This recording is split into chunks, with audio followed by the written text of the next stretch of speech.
them young bucks will run all over you. Correct. So yeah, all right. Well, there's still plenty to talk about. Make sure you smash the like button, get your questions in Sure. the pop. Super Um, chat. Thank you. definitely super chat. Let me ask you this, pops. When it's been a while since you've been here, Beterbiev Bivol happened in the time since you last year. Yeah. What do you think about who do you think won the first fight, and who are you, and how are you seeing the rematch? Well, I've always said that you got the boxer versus the puncher, and I always said that uh, I always take until I see somebody really like tear a new asshole and Beterbiev. I don't see Bivol doing it again. I don't. I think it's gonna. It might be a closer fight than the last one because people go. A lot of people. It's like they'll say it's a 50-50 fight, but I think I think Beterbiev will beat Bivol again. That's my opinion.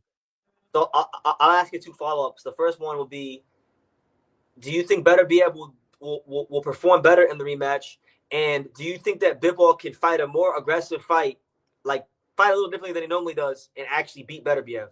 Well, we know that when he fought other contenders like Smith and anybody else, he's got that pop in him too. But I think the problem is you're fighting a guy that's got cement in his hands, and it's very hard.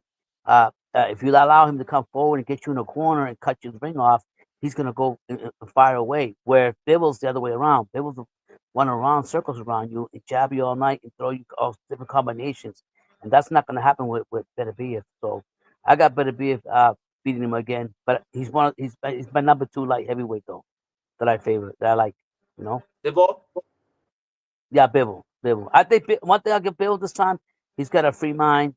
No disrespect, he has no woman in his life or whatever. He got all that stuff out of his way. So I think that's going to help him a lot into this fight, going into this fight. Which sometimes when we have that issue, like I'll tell you, with my wife drives me up a fucking wall. Uh, uh, if I say if we get to an argument, I can't focus on nothing. I can't fucking focus. I'm so angry because she doesn't understand me. So having a woman, I'm not saying that he hates her, whatever the difference is, but not having that turmoil that he had in the other fight with the woman was coming out, throwing all this shit on him, I think might help him in the fight because now he has a clearer mind. He knows like I'm not with her anymore, so I can just go in here and try to fuck this guy up. To be fair though, we don't really know what that whole situation is like. No. I'm not saying no. I'm not trying to like just throw stones on nobody. I'm just trying to tell you like when you have a turmoil with a relationship, sometimes going into a fight that can affect you. You don't even know it until you're in that ring and you're like, damn, I can't focus the way I used to. But what I'm saying since now it's cleared up the divorce or whatever they're doing, but he's already a reality. He can go in a fight more comfortable. That's what I'm trying to get at, and that's an Okay, advantage for a fighter because the mind's more at peace. But I'm okay, riding with Beterbiev. Ain't nobody be like the king. Ain't nobody beat okay, him. okay. I want to ask Sean. We're talking about this because Mm-hmm. we feel like Benavidez versus Beterbiev is not just the best fight that can be made at light heavyweight or one of the best fights that can be made in boxing, but it's the battle of who is truly the baddest motherfucker in boxing. Yeah, because you The coming in, BMF. Beterbiev, he never tells you everything in sentences. He just laugh at you and jokes around you and tell you everything contradictory to what he really means. You know what And I he mean? downplays Yeah, himself. and he dominates you. And Yeah. then you got Benavidez, who's in his mind, he's like, okay, everybody's got me related to Canelo. We never had to fight with Canelo, but they related me to that. I gotta prove to them that I am that I am that motherfucker. And Yeah. if he's able to knock out Beterbiev, ooh, I don't know how they can do it, but I'm saying ooh, you know what I mean? Because didn't Canelo had a chance to fight Beterbiev, or he didn't want it, or people talked about Oh it. man, listen, Canelo's had a couple chances to fight Beterbiev. Hold on, man. I'm not. Hold on. Anyway, Yeah. freaking Canelo had a couple chances to fight Beterbiev. He he could have fought Beterbiev when he beat Kovalev to become a light heavyweight champion, Right. and he vacated that belt straight away. Like we couldn't even get the word Beterbiev out of our mouth, right? I asked Canelo myself in Yeah. person, after the Berlanga fight, because he was talking about fighting Bivol. Bivol beat Beterbiev. So then I asked him, I said, okay, well, if you're gonna fight Bivol, he beat Beterbiev. Would you fight Beterbiev if he beats Bivol? And Yeah. Canelo didn't even want to say the name Beterbiev. He just said, I'll fight Bivol, and that's it. You know, so he Didn't didn't even mention his name. want those problems, and I'm not gonna blame him, but he didn't want those problems.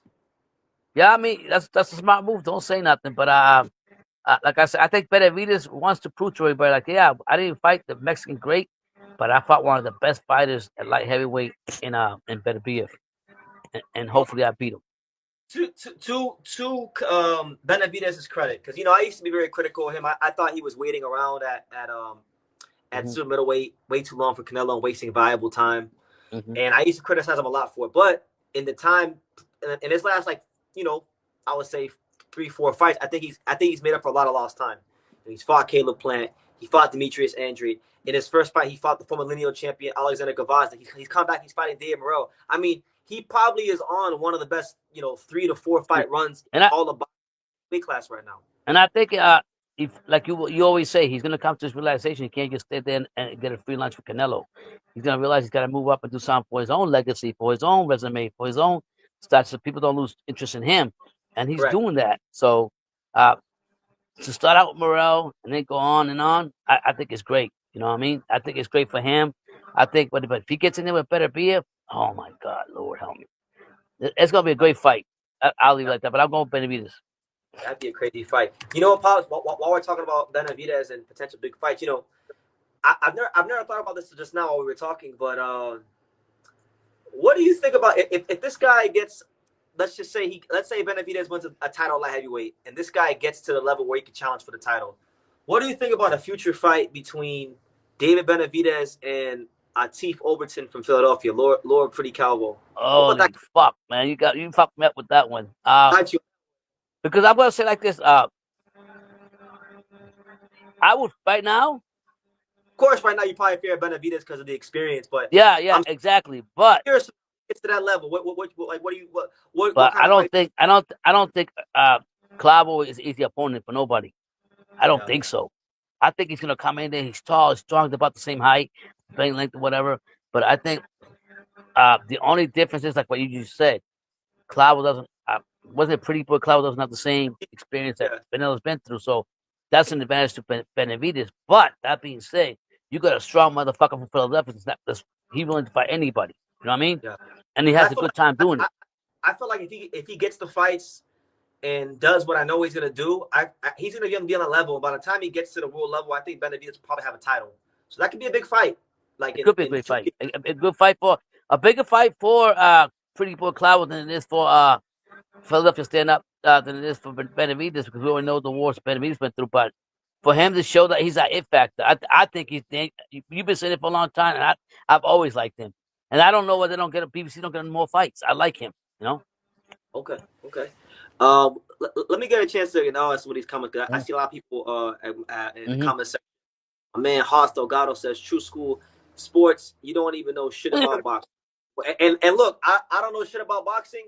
There's a million boxing channel, but you came here and you brought your tired ass comment here. So I must be that damn good to not know boxing and bring you here with these tired ass comments. So good to God see you. bless you. Yeah, God God, bless you. whatchamacallit, my man Afro Jam says Atif Overton has been built up very well. He has heavy hands. Yeah, that's one of my favorite fighters, man. I mean, I can't wait. I'll toot the horn for him before I move